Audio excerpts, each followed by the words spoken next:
জয় গুরু। নমস্কার সবাইকে। আশা করছি গুরু কৃপায় সবাই ভালো আছেন, সবাই ভালো থাকেন, সেটাই কাম্য। গুরু যেন সবাইকে ভালো রাখে। আমার সাথে যারা দীর্ঘদিন ধরে আছেন তাদের কাছে আমি কৃতজ্ঞ, আমাকে সবসময় ভিডিও দেওয়ার জন্য উৎসাহ করেন। সেই সাথে আমার নাম্বার যারা চেয়ে থাকেন, নাম্বার ডেসক্রিপশনে দেওয়া আছে এবং ফেসবুক পেজও অ্যাড করা আছে। আপনাদের কোনো সমস্যা হলে সেই নাম্বারে প্রথমত মেসেজ করবেন এবং আপনাদের মতামত আপনারা পেজে জানাবেন। এইটা গেল বিষয়। আর আজকের বিষয় হলো আমি গুরুতত্ত্ব এবং গুরু সম্বন্ধে যে বিষয় আছে এবং গুরু ছাড়া কীভাবে তপজপ সাধনা করা যায় সেই বিষয়ের দ্বিতীয় পার্ট শুরু করছি। অনেকে অনেক কমেন্টস করেছেন। একজনে কমেন্টস করেছেন, আজকাল গুরু পাওয়া যায় না, সব হলো গুরু। এই যে আপনার কমেন্টস থেকে বোঝা যায় পৃথিবীতে কোনো ব্যক্তি নাই, পৃথিবীতে কোনো ব্যক্তি নাই। দেখুন, পাপ কিন্তু আমরা করি না, বাক্যে ব্যবহার করে বেশি অর্জন করি, করার প্রয়োজন পড়ে না। এই যে বাক শক্তিকে আমি ব্যবহার করলাম, এই যে বাক, এই ব্যবহারেই কিন্তু আমি আমার পরিচয়টা আমি তুলে ধরি এবং আমি আমার পাপ পুণ্য যেটা বলি না কেন, এই বাক থেকেই প্রথম শুরু করি। তো প্রথমত আপনার ধারণাই যদি থাকে ব্রহ্মাণ্ডে কোনো গুরু নাই, দ্যাট মিনস আপনার জন্য কোনো গুরু নাই। কারণ আপনি অলরেডি নেগেটিভ যে এনার্জি আছে, সেই নেগেটিভ এনার্জি আপনাকে সম্পূর্ণরূপে গ্রাস করে ফেলছে, সম্পূর্ণরূপে গ্রাস করে ফেলেছে। আপনার চিন্তাই বলে দেবে আপনি কোন স্তরে যাবেন। আপনার চিন্তা চেতনা এবং আপনার জ্ঞান বলে দেবে আপনি কোথায় যেতে পারেন। দ্বিতীয় কথা, আপনি এই কথা বলার যথেষ্ট যুক্তি আছে, যথেষ্ট যুক্তি আছে। সেটা কি? সেটা হলো আপনার জন্য গুরু নির্ধারণ করা হয় নাই এই জন্মে, কারণ সেই কর্মটা আপনি করেন নাই, ওই পর্যন্ত আপনি যাইতেই পারেন নাই। তাহলে আপনি গুরু পাবেন কি করে? আপনি যেরকম গুরু খুঁজতেছেন, গুরু খুঁজতেছে সবাইকে গুরু দেখেন, আপনার কর্মটা ওরকম 100%, একদম 100% আপনার কর্মই ওরকম। আপনি কর্ম সেই রকম করেন, গুরু আপনার খুঁজতে হবে না, গুরু বাড়িতে এসে দিয়ে যাবে আপনাকে। বাড়িতে এসে মানেটা হলো রাস্তাঘাটে চলতে চলতে আপনি গুরু পেয়ে যাবেন, দেখবেন উল্টো আপনাকে দিচ্ছে। কারণ আপনি ওই স্তরের সাধনা করেন নাই, ওই স্তরের কর্ম আপনার নাই। সেক্ষেত্রে আপনার আক্ষেপ করা ছাড়া আর কোনো গতি নাই। আমার নিজের মেন্টালিটি, আমার নিজের চিন্তা চেতনা বলে দেবে যে আমি কোন স্তরের মানুষ, আমি কোন স্তরের কর্ম করেছি, এটা আমার নিজের চিন্তা চেতনায় বলে দেবে। ইউটিউব দেখে দেখে ভিডিও দেখে দেখে আমি সব কিছু বুঝে গেলাম, জেনে গেলাম, সবাইকে গরু ছাগল মনে করলাম। দ্যাট মিনস আপনি নিজে আপনি নিজের পাপ ডেকে আনছেন। আপনি ওই লেভেলে চলেনই নাই, আপনি ইউটিউবে পড়ে থাকেন, কখনো খোঁজেনই নাই। আর খুঁজলেও আপনি পাবেন না, কারণ আপনি যে ইউনিভার্সিটিতে লেখাপড়া করবেন সেই ইউনিভার্সিটির ছাত্র আপনি হইতেই পারেন না, ওই পর্যন্ত মার্ক আপনার নাই। তো গুরু আসবে কী করে? আপনি তো প্রাইমারি লেভেলের ছাত্রই না, ইউনিভার্সিটিতে পড়তে হইতে যেতেছেন, প্রাইমারি লেভেলের ছাত্রই না। এর জন্য আপনার সংকল্প করতে হবে, সংকল্প করে বলতে হবে যে আমার কর্মে যদি সদ্গুরু থাকে, চৈতন্য গুরু থাকে, প্রভু তুমি আমাকে দাও, প্রভু তুমি আমাকে দাও, সেই সদ্গুরু চৈতন্য গুরু তুমি আমাকে দাও। যদি কর্ম করে থাকেন তাহলে পাবেন, কর্ম করেন নাই তো পাবেন না, 100% পাবেন না, 100% পাবেন না, 100% পাবেন না। আপনি গুরু বলবেন, এইটাই স্বাভাবিক। সমস্ত জিনিসকে আপনি একটা ফ্রড হিসাবে দেখেন, এটা আপনার মস্তিষ্কের একটা বিকৃতি। সবাইকে আপনি ফ্রড হিসাবে দেখতেছেন, সবাইকে আপনি অমানুষ হিসেবে দেখতেছেন, সবাইকে আপনি গুরু হিসেবে দেখতেছেন। একমাত্র আপনিই হলেন সেই ব্যক্তি, যে ব্যক্তি একমাত্র মানুষ। বাকি যে গুরুগুলো আছে তারা সব গুরু। অবশ্যই আপনার কথাই যুক্তিযুক্ত, আপনিই মানুষ, বাকিগুলা গুরু।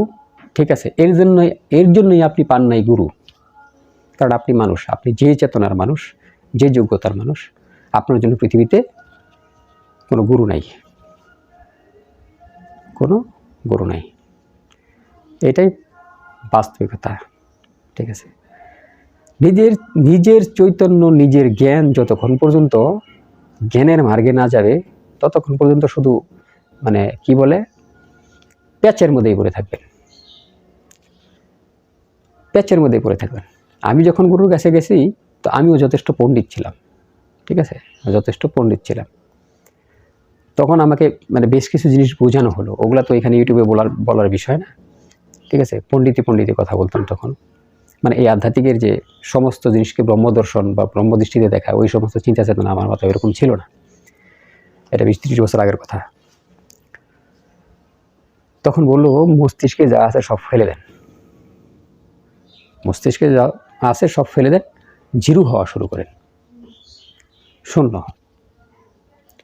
যদি শূন্য হন তাহলে মহাশূন্য পৌঁছতে পারবেন, যদি শূন্য হন তাহলে মহাশূন্যতে পৌঁছতে পারবেন। তা আমি ওনার কথাটা মস্তিষ্কে নিলাম। বলে আপনি কথা বলেন, সব কথা বলেন, কিন্তু স্রষ্টার উপর ছেড়ে দিয়ে বলেন, এবং সমস্ত জিনিসেই আপনি ব্রহ্মদর্শন করেন। উনি আমাকে এই কথাটা বললেন, সমস্ত জিনিসেই আপনি ব্রহ্মদর্শন করেন। তাহলে কি হবে, যখনই আপনি সমস্ত জিনিসে ব্রহ্মদর্শন করবেন, সমস্ত জীবের ভিতরে পরমাত্মা দর্শন করবেন, তার স্বভাবে না, তার গুণে না, তার ভিতরে যে একটা চৈতন্য শক্তি আছে আপনি ওইটাকে দেখবেন। সে কি করতেছে না করতেছে সেটাকে আপনি দেখবেন না, তাহলে আপনি ভজন সাধন থেকে বিচ্যুতি হয়ে যাবেন। তার ভিতরে যে একটা চৈতন্য শক্তি আছে, যে চৈতন্য একটা সত্তা আছে, আপনি সেটাকে দেখবেন। সেইটাকে দেখলে আপনি তার বাইরের সাইডটা, ডার্ক সাইডটা আপনি তার দেখবেন না। যখনই দেখবেন না তখনই আপনার ভজন সাধন হয়ে যাবে।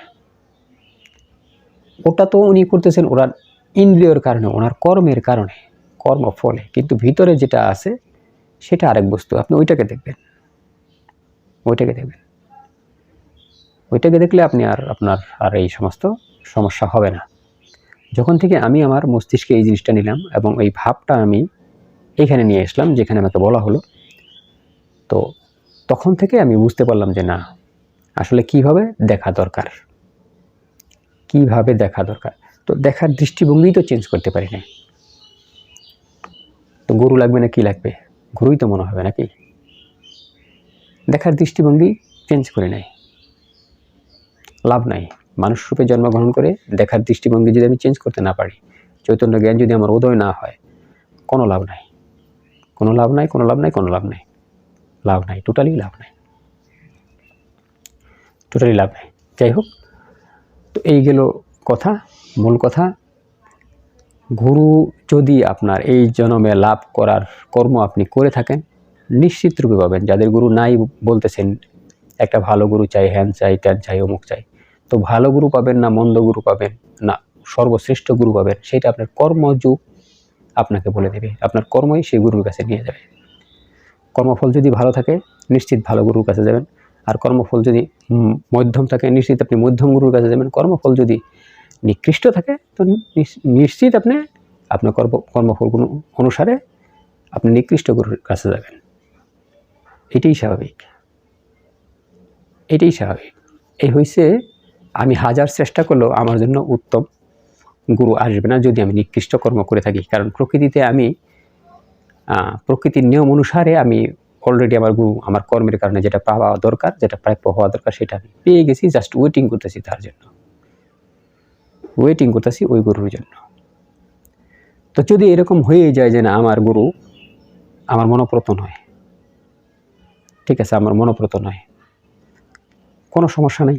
আপনি ভাববেন আমার কর্মগুণে আমার এই গুরুটা আমি পেয়েছি। আপনি এখান থেকে আপডেট হন, যেহেতু আপনার জ্ঞান উদয় হয়েছে, আপনার জ্ঞান বলে দিছে যে এটা আমার আরও উপরে যেতে হবে, আপনার ওই গুরু থাক। আপনি অন্য জায়গা থেকে কালেকশন করেন, আপনি আপডেট হওয়া শুরু করেন, আপনি আপডেট হওয়া শুরু করেন। আপনি যখন আপডেট হবেন, আপডেট হলে দেখবেন যে অটোমেটিক আপনি আরও বড় থেকে বড় জিনিস পাইতেছেন। এটাই হচ্ছে মূল কথা। আপনি আপডেট হওয়া শুরু করবেন, কিন্তু যেটা আপনার কর্মফলে পাওয়ার দরকার সেটা তো আপনি পেয়েই গেছেন। যখন পাওয়া গেছেন আফসোস করার কোনো কিছু নেই, আপনি আপডেট হতে থাকেন, আপনার কর্মকে আরও ভালো করতে থাকেন, আপনি পেয়ে যাবেন। আগে তো আমাকে বুঝতে হবে না কেন আমি এই ধরনের গুরু পেলাম। গুরুকে দোষ দিয়ে তো কোনো লাভ নাই, গুরুকে দোষ দিয়ে কোনো লাভ নাই। আমার কর্ম অনুসারে আমার গুরু আসছে। আমি 3rd ক্লাস পাইছি, তো আমি কি ফার্স্ট ক্লাস অফিসারে জব করতে পারবো নাকি? আমি পাইছি 3rd ক্লাস, তো 3rd ক্লাসের যে নাম্বার আছে সেটাই না আমাকে দেবে, ফার্স্ট ক্লাসের নাম্বার দেবে? কাটছি 3rd ক্লাসের টিকিট এরোপ্লেনের, আমি ভিআইপি দিয়ে বসতে পারবো নাকি? পারবো না তো, এটা তো রুলসের বাইরে। কর্মই আমার 3rd ক্লাস, তো গুরু তো ওইরকমই আসবে, এর ভালো তো আসবে না। এর ভালো আসবে না।